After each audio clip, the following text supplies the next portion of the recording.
بسم اللہ الرحمن الرحیم اللہم صلی علی محمد عبدک و نبیک و حبیبک و رسولک النبی الامی و علی آلہ و صحبہ وبارک وسلم۔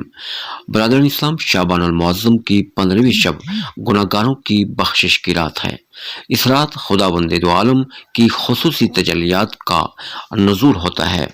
آسمان سے ملائکہ نازل ہوتے ہیں اور اللہ کی نعمتیں اللہ کی طرف رجوع کرنے والوں میں تقسیم کی جاتی ہیں۔ قرآن مجید میں اللہ نے اس مبارک رات کا تذکرہ اس طرح فرمایا: حامیم، قسم ہے وعدے کر دینے والی کتاب کی، یقیناً ہم نے اسے بابرکت رات میں اتارا۔ بے شک ہم لوگوں کو آگاہ کر دینے والے تھے۔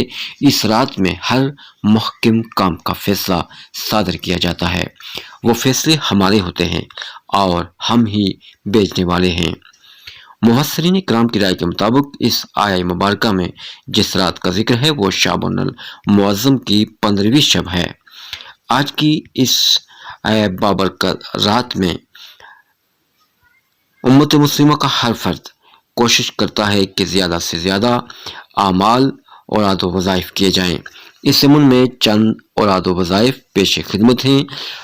آپ بھی ضرور کوشش کریں کہ آج کی شب یہ وظائف کریں تاکہ اللہ رب العزت ہماری آخرت سنوار دے۔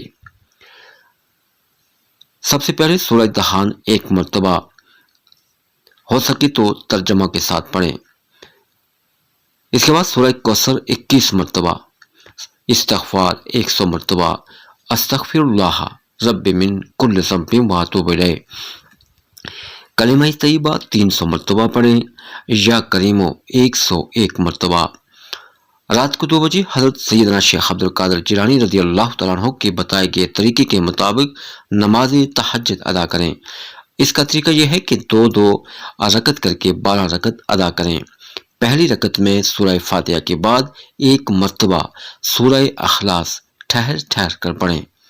دوسری رکعت میں 2 مرتبہ سورہ اخلاص پڑھیں۔ اسی طرح ہر رکعت میں 1 مرتبہ سورہ اخلاص بڑھاتے جائیں۔ 12ویں رکعت میں سورہ اخلاص 12 مرتبہ پڑھی جائے گی۔ اس کے علاوہ نماز تہجد کے بعد یا حی یا قیوم 100 مرتبہ، درود خضری 100 مرتبہ، صلی اللہ تعالی حبیبہ محمد وسلم۔ نماز کے فوراً بعد مراقبہ کریں۔ مراقبے میں یہ تصور کریں کہ اللہ رب العزت مجھے دیکھ رہا ہے۔ 20 منٹ کے قریب مراقبہ کرنے کے بعد اللہ رب العزت سے دعا کیجیے۔ پوری رات میں کثرت سے یا حی یا قیوم کا ورد کیجیے۔ حضرت خواجہ معین الدین چشتی اجمیری رحمۃ اللہ تعالی علیہ نے یا حی یا قیوم کو اسم اعظم قرار دیا ہے۔ آپ فرماتے ہیں کہ یا حی یا قیوم کثرت کے پڑھنے سے غیبی طاقت حاصل ہوتی ہے۔ اوراد و وظائف کے اختتام پر اپنے لیے اور ساری امت کی بخشش اور مغفرت کے لیے ضرور دعا کیجیے۔ اللہ کریم آج کی شب ہم سب کے لیے باعث برکت بنا دے۔